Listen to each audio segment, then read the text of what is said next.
Хаосот кој владее со години во ловството во Кочанскиот регион се заканува да ги откаже ловците од овој своевиден спорт, но и да го доуништи дивечот за кој речиси никој не се грижи.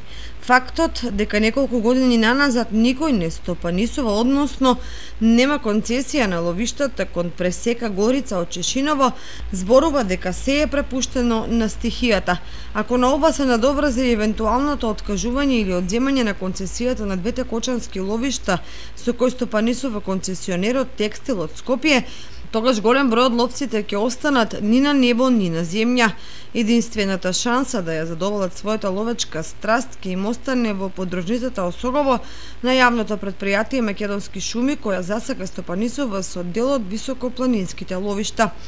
Во отсуство на било какви аргументи и информации за причините кои ги доведува ловството во незавидна положба, ловците коментираат дека во прашање се манипулативни игри уште од распаѓањето на ловното здружение Осогово.